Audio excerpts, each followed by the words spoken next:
This is Hannibal from SWFury.com with legendary referee James Beard, and Gangrel is also joining us, the WWE legend. We're live now, Gangrel, on the SWE Fury podcast with James Beard, who I believe you met your first time in SWE last month, where you had a pretty successful debut, a victory. You won the Battle Royal. You didn't quite get the Texas title, but you're coming back this month on Saturday to take on Big Cass. Hi, can you guys hear me? Yeah, we can hear you. Can you hear us? Yeah, I hear you. Yeah, James Beard was worried I wouldn't keep the match in the ring, but it was kind of hard to keep that match. But yeah, coming back against the Blood Hunter, I'm looking forward to it. So how you guys doing tonight? Yeah. Doing great, man. How are you? I'm good. I just stepped out of the ring. I was training in class, so I'm sweating. I didn't realize the time. My alarm was going off, and I was in the middle of taking a backdrop and getting beat up by these young bloods. So I can stay tested tuned. I'm trying to get tuned up for SW Fury so I can come at the top of my game. So I get there every night and start running with these young kids and trying to stay in pace with them. I learned a long time ago in Japan when I was training guys to find somebody else to take those bumps. That's what I think you may need to consider that. Well, my theory is rust never sleeps. So if I stop, I'm going to start hinging up. So I'm going to just keep moving until the wheels fall off. I understand that for sure. Yeah, we had, it's kind of unusual for me. I've been around a lot of guys in this business over the years, and you and I had never actually worked together or been around each other until this last month at SWE, and I was just curious. Of course, I followed your career. That's not unusual to do, but you started in Florida. Is that correct? With Boris Malenko? Is that where you were trained? Yes, sir. I was training with Boris Malenko down here in South Florida. I'd actually train 4 days a week in South Florida and then drive on the weekends up to Tampa and train with him there because he ran 2 different schools. Oh, okay. Yeah, that turned out a lot of good guys down there, man. Well, yeah. I mean, Florida, Texas had a lot of great talent. Minnesota, there were some hotbeds of wrestling, but Florida was good. I was just blessed to get a good trainer that believed in the foundation and in actual wrestling. So I could be here 33 years later talking stuff and still getting in the ring doing what I love. Well, his reputation is definitely a good one for sure. Who are some of the guys that you trained with, or some of the guys you started with down there? Well, I was training for a little while, and then like X-Pac came along and came through. But I was training with I trained a lot with Masama, who was Carl Gotch's son-in-law. So I trained with Joe and Dean Malenko a lot down there. Brady Boone would come through there. Would train with Brady. Oh yeah, different stuff. So man, my memory's gone, but a lot of the more bigger names that came through earlier, and stuff like that. I think Mark Merrill might have trained him, but I never seen him. Mass Superstar. So I think Horowitz came through there. He's a Malenko guy. X-Pac started, I think, with Brad Rengage, didn't he, up in Minnesota? Or yeah, he was. I think he was 14 when he came down to Tampa. Really? So, wow. Yeah, he was super young. Yeah. Yeah, and you guys have a little history, from what I understand. Oh yeah. Yeah. We go back and forth. I could wrestle him in my sleep. Well, it's good to have that familiarity with some people, I guess. He was a heck of a talent. He came to. I have some experience with him myself. When he first came to Dallas, he was a 1, 2, 3. No, what was it? A Lightning Kid. Lightning Kid. When he's wearing the yellow tights with the blue. Yeah, right. Yeah. So he and Jerry Lynn were down there, and I refereed a lot of those matches, man. I tell you. Yeah. Those guys were innovative for the times, for sure. Yeah. But I'm sorry if you're having a hard time hearing me because I got the rings bumped. All the rings are out there. They're all doing matches and making on the way. So when you got 3 rings out there, it's like a drum line going on. We can hear you loud and clear. Gangrel, you're actually wrestling Big Cass on Saturday nights. I'll put up the picture here. Big Cass, who you're going to be probably his toughest opponent he's had in years. Do you know much about him?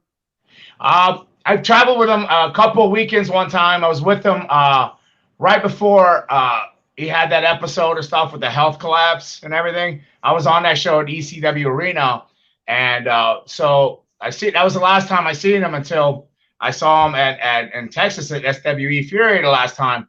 And I can't tell you that how proud I am and amazed of his journey and back into professional wrestling and his journey in life, his journey in life. So whether I'm going to be his toughest opponent or not, I don't know, but I do plan on bringing it. I was just warming up. The Blood Hunter got lucky, so I'm coming, man. I'm coming. Guns are blazing, man. I'm going to go out like the young guns, man. You're going to have to kick dirt on me and give me a funeral, put me down.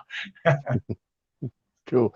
Well, we're excited to have you in SWE. I tell you, we were trying to build that reputation here of having to be in the right place to go to, and guys like yourself sure help us build that for sure. I enjoyed going in there and letting some lumber fly, and not having to say I was sorry. There's a fan on here, Gangrel, that wants. Yeah. Thank you for having me, man. It's just a pleasure to be part of a tradition, history. To bring back the Texas title, to be part of that process. It was amazing, and it's just another jewel in my journey. But Boris Malenko always told me there was no pot of gold in the rainbow, no jewels. He always told me to remember that the journey is the jewel. So definitely being a part of SWE's, it's a big jewel in my journey. Well, there is a legacy here. We're definitely trying to follow that Texas tradition, that style. It's all on purpose. That's exactly what we intended when we started this company, and guys like yourself help us carry it through for sure. Oh, thanks. Hey, I'm honored to be there. Your last match got a little violent. There's a fan on here that remembers you from ECW when you were the Vampire Warrior there. Do you have any memories of working in ECW? My ECW run was short-lived. Probably and other people won't say it, but I don't think I seen eye to eye with Mr. Heyman there. So I was with Luna.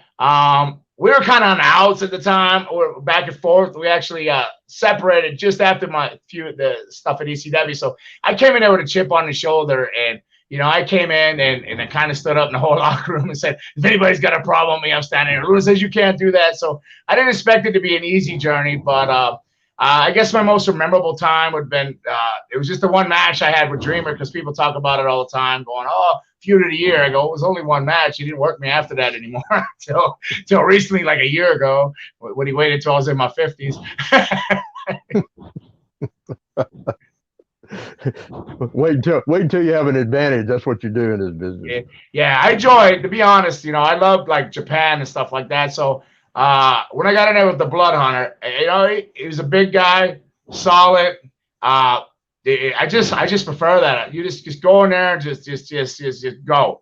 Just go. There's no sorries, man. Let's just get to that pay window, see who's still standing, man. And as long as you're not knocking no teeth out, you lose a little blood. Well, we're wrestlers. We got an extra pint of blood anyways. Hell, we probably got an extra gallon of blood.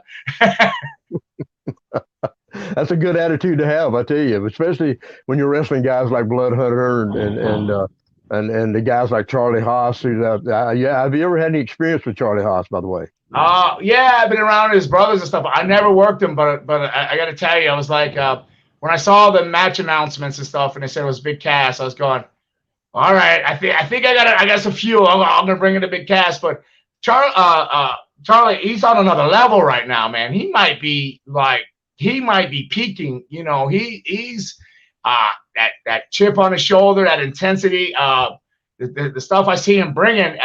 It doesn't worry me or concern me. What does concern me is that, can I run with this cat?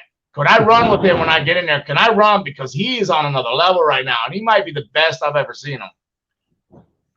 Well, I have to agree with you to that, and especially with his amateur background and of course his professional experience, and as you're combining those things together and the intensity that he has right now, he's a dangerous guy for sure. No question about that.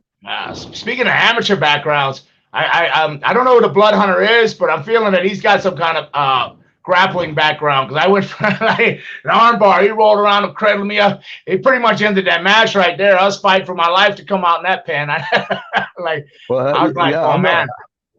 I've noticed that myself on a few occasions. He's mostly been a brawler type thing, but I see some signs that he does have some amateur background. And the way he was able to break my hips down, and the way he moves something, he's definitely got some kind of grappling experience. Yeah, last Saturday night we had a match between he and Rodney Mack, and of course both of those guys have some amateur That's one of my background. favorites right there now. Yeah, yeah. Well, the first few minutes of that match, it was all wrestling, and I was really kind of surprised. And then all hell broke loose, and it went all it went all to shit, basically. I mean, and I mean that literally, because we were in a rodeo arena, and I was traipsing through all that stuff trying to keep up with these guys. And that was the first time I'd been in the ring in several months. I'd had some health issues and stayed out of the ring for a while, and man, you talk about a way to get back into it, but these guys just tore it up. But the first few minutes of that match was all wrestling, and then I was really kind of surprised. Yeah, I'm hoping to get a piece of that dog before I'm done. I'm betting that'll happen too. Rodney Mack I've known him since he started. It's his very first match, and such a great guy, like almost like family to me. But he is a hell of a competitor. Yeah, he's got something you could feed off in there. The two of you become a big bonfire, you know. Yeah, for sure. Yeah. Well, what is it that were you aware of SWE before you were contacted, or did you contact SWE first? No, I was aware of SWE, and I was wanting to contact them, and then somebody reached out to me, and they said, "Oh, could do the show." Actually, it was one of your liaisons, like Hannibal, reached out. And I was like, oh, whatever. But then he said it was SWE. I went, oh, yeah. I was like backpedaling, taking it nonchalant. I was like, because I really want to be a part of that, because I really like the product. I like the old school traditional feel. I saw the talent you were using and the caliber of your young talent that you're using. The young man that I worked, I think it just aired this week. Was it in Cameron or I can't remember his name. I just worked him. But I had worked him a while back in the Pacific Northwest, and I knew he had something there. But then when we got in there, man, he was ready to go, and I was like, man, even the young bloods are coming up in here strong, and they got it going on. So, man, I knew about it, I was aware of it, wanted to be a part of it, and I just fell into it. So I got lucky, man. So I'm gonna make the best of it. They're gonna have to kick me out of there. Well, you know, it's really important to have guys like yourself around these young guys, because win or lose, they learn something every time they're in the ring with you. For part of the experience. That's one of the things I think is really missing in this business, is the fact that a lot of the young guys wrestle other guys that are on the same level as them or worse than them, and they don't. And back in the day when I broke in, all the young guys were wrestling guys with a lot of experience and guys that were better than them, and you learn that way. And it's such a different atmosphere now, because it seems like they kind of get in a certain point and they kind of become stagnant, I guess, and don't learn anymore. And I think the key to it is being in the ring with guys with experience like yourself, and that helps. Well, yeah, I did come into the tail end, like 87s when I broke in. And, you know, as a tail end, there was very few territories left. I was lucky enough to be a part of Stampede and USWA, and in Puerto Rico, I worked full time. So I was very lucky. So we didn't have, like, you know, it turned around. Unfortunately, there's a wrestling school on every block, and the people running the wrestling school shouldn't probably be running those training facilities, you know. Exactly. True. But what you have to offer, if you get somebody like the Dog Pound and all that, with all the experience, the heart and passion, they're going to give you the things that we spent, he spent, you spent 20, 30, 40 years, blood, sweat, and tears learning. Nobody helped us out. We had to learn that. We had to show up night after night and get our butts kicked, embarrassed, humiliated, convinced that we should just go jump off a bridge because we're never going to get any better at this, you know. But we had to learn on the road. We had to learn our craft. We had to experience it and learn it. Nobody just threw us out there and said, you know, made you a superstar with some kind of pass and a flip or anything. And then I look back at SWE here, being a part of this, and it has such that feel. But yet, like you said, you got the guys, I don't want to say myself, but you know, other guys like Mark Henry, different people. I see them in there talking, Teddy Long, Kevin Sullivan, all in there. Lyndon, they're watching these matches and they care enough. They're not selfish. They're not like trying to protect some legacy that they're the greatest. They're coming in and giving back to the young talent to make wrestling better. And that's what I see going on in SWE Fury. You're making wrestling better. You're bringing it back to where it was, it should be, and always should be. We should be kings on a pedestal. We should be royalty, not backyard garbage wrestlers, you know. And SWE's got that, and I'm very proud to be a part of it. Well, it's very refreshing for me to hear that, and it's obvious because I know you train guys yourself. But that's part of what our intent is to try to elevate some of the younger guys, and that's why we have the camps before every TV taping, and we'll have 40, 50 guys show up.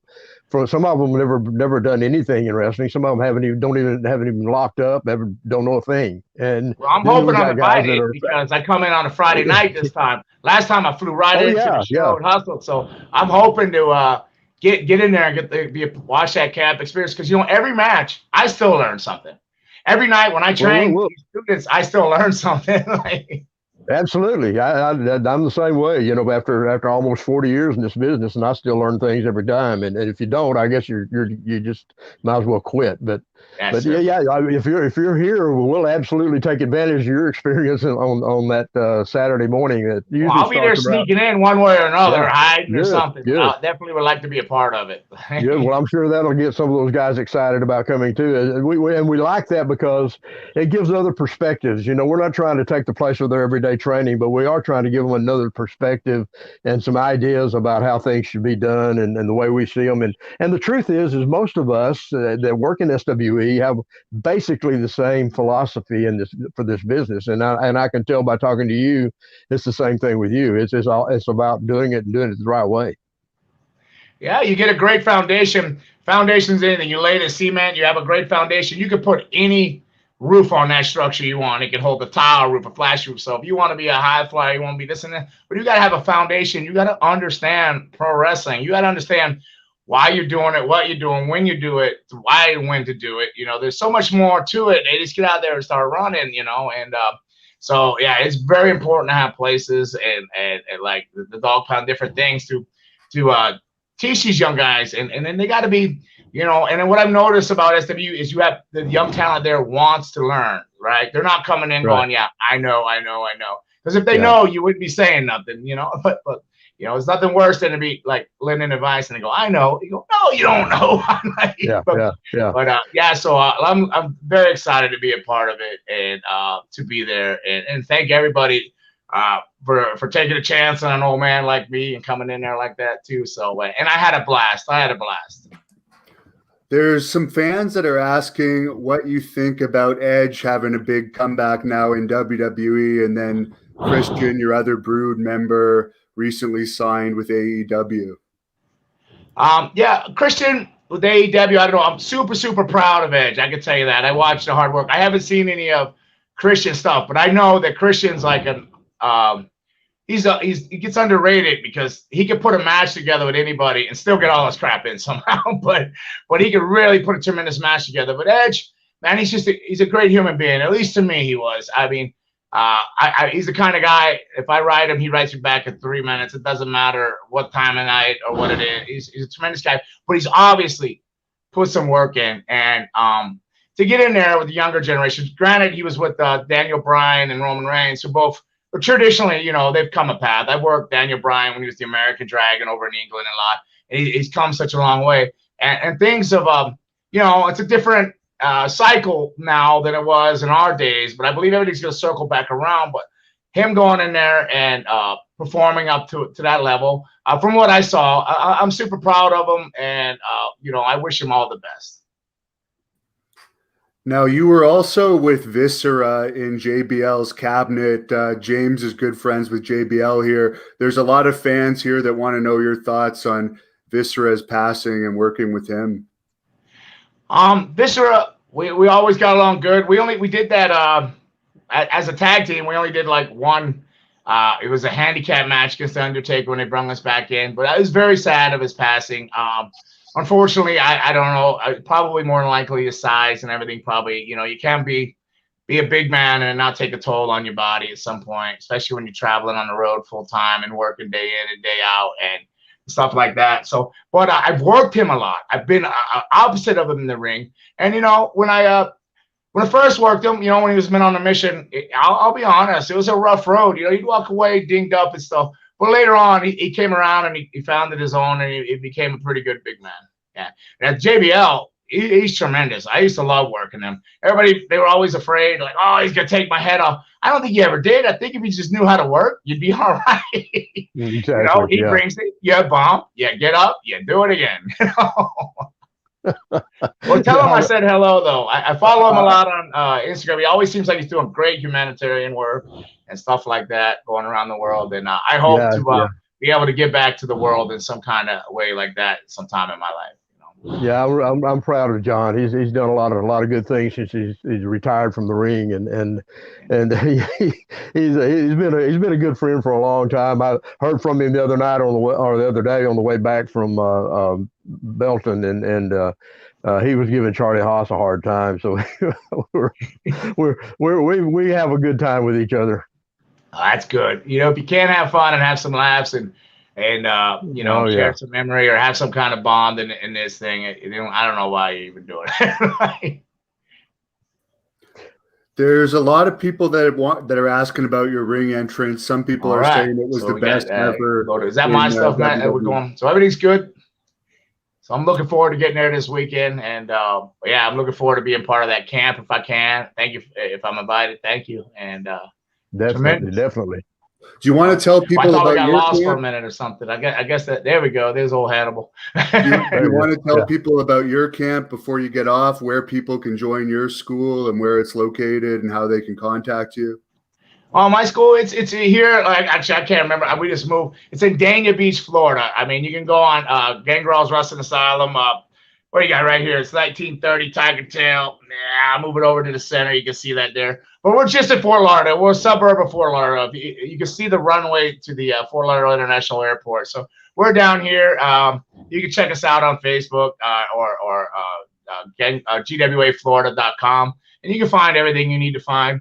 We're down here, but don't come to the school if you plan on taking in and coming here and start running the ropes. You're going to spend about 3 months out there on the pads, learning to roll and grapple a little bit. Then you're going to move into the smaller ring. We got 3 rings up, 2 18s and a 16. Then you're going to learn how to wrestle in that ring. And when I'm talking, you're going to learn how to fall, roll, protect yourself. But then you're going to learn how to defend yourself. And back and forth, you're going to learn. You're going to get all your foundation. And then eventually, 8 months, 9 months, if it takes a year, you might move into the bigger ring. And then we'll start adding in some ropes. But it's not an easy process. So I'm going to tell you now, don't come if you're not wanting to put the work in. But if you want to put the work in, you want to give me 6 extra months or a year, not worry about all that hoopla and that fancy, flashy stuff, come on down because you're the one I'm looking for. I'm glad to hear that. That reminds me a lot of the way it was trained in Japan, you know, in the training centers there. You don't even touch a ring until you're ready. And that takes sometimes several months. No, I prefer him to referee for a year too. Yeah. It's a great experience to learn it that way. I tell you, and when you got that foundation, you can go, like you said, you can put any kind of roof on it you want to. Yeah, they get worried. They get worried that they're missing time, but the ones that don't have the foundation and they get out there, they end up getting hurt, and that spot's gonna open up, and you're gonna be primed and ready to go, knowing what you're doing, and you're gonna do well. But I remember years and years ago, back in the I don't know, 88, 89, something like that. I was working with Chris Adams at a school down in Dallas, and one of the first schools I remember, and I was helping train guys with him down there, and I remember one guy coming. Well, first time I thought things were going to hell, I saw this kid come in and he had a gimmick and everything. First day, I'm like, oh no. So this business is going down the drain now, and then I see that a lot. Now the guys come in and that's the first thing they do. They already got their gimmick and finish and everything else. They're ready to go. According to Buddy Wayne, it was the Zubaz and the baseball caps on backwards. Exactly. Yeah. Wait, grab a hole. Got to grab a hole. Good old Buddy Wayne. Hadn't heard that name in a long time. Good guy. Gangrel, I know you got to go soon, but do you have anything to say to Big Cass who might watch this about that match in Irving, Texas? It's going to be on Fight TV live on pay-per-view, but it's also going to be at Southern Junction this Saturday, April 24th. You're going to be signing autographs before the event if people want to go. No. I always say to Big Cass, one, I'm going to say, I'm proud of you on your journey, but 2, don't overlook me and underestimate me because you think I'm an old man. because I'm bringing it and I'm coming, you know, and I want to make memories, you know. I no burnout fade. I'm gonna get out there and I'm gonna bring my best. So bring your working boots, Big Cass. Bring your working boots.